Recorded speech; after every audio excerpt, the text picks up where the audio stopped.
Argentina's President Mauricio Macri had plenty of reasons to dance for joy back in 2015. His Cambiemos or Let's Change party won the country's first presidential runoff, ending nearly 3 decades of dominance by the Justicialist Party. And he did it by promising to fight corruption. Corregir las cosas que se venían haciendo mal. We need to correct decisions of the past that have been bad for the country. Currency exchange controls were a mistake. The policy of not giving out information was a mistake. The lack of access to statistics. Not having an independent central bank. We're going to take measures to correct all of these things.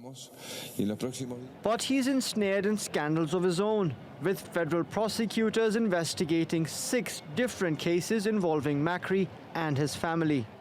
He's accused of annulling $18 million of debt owed by the state-owned postal service Correo Argentina, money his family was supposed to pay off.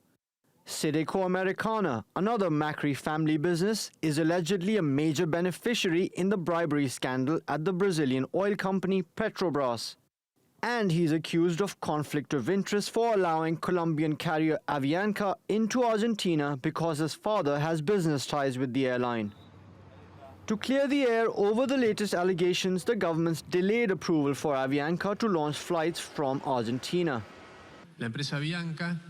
As decided by the President, we have established the approval process for the company Avianca under new operations that are about to come out to avoid a conflict of interest.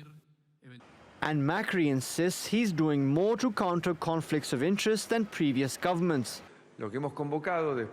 What we have summoned after more than 10 years is a public hearing for all airlines who want to operate in Argentina to present themselves. This also happened in the energy sector when there was a lot of interest. With the new airlines, we need to cover 8 million additional passengers. Argentina's government is already facing protests over rising poverty and higher tariffs on utilities. Macri came to power promising much-needed reforms. The corruption accusations are now threatening his presidency. Mobin Nasir, TRT World. Well, I'm joined now by Celia Szusterman from London in the UK. She's the director of the Latin America programme at the Institute for Statecraft. Dr. Szusterman, thank you very much for joining us on Money Talks this evening. Let me ask you about Macri. He seems, when he talks, to be a man dedicated to probity, to transparency, but we see these multiple scandals swirling around him. What do you make of that? I think what we see is what we get. I have total trust in President Macri. He's an unusual president for Argentina because in the sense that he is an engineer. So when he sees problems, he wants to solve them. These allegations, people are using, the word corruption very sort of lightly and freely. For example, Mrs. Kirchner, the previous president, likes every time she's accused of corrupt behavior because she had been favoring private businesses with state funds and her family and so on and so forth. She says, oh, well, what about the Panama Papers?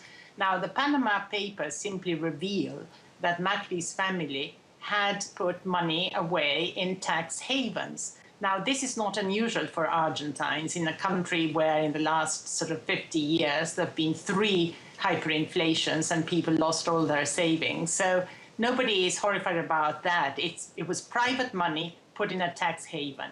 Okay. It's not the same. That's nothing corrupt about that. Let me ask you then why Argentina ranks so low on measures and rankings by Transparency International and the World Economic Forum. Has Macri not had enough time to turn things around? Is that it? No, I'll tell you why. Because corruption is endemic in Argentina and in many of the Latin American countries, sadly.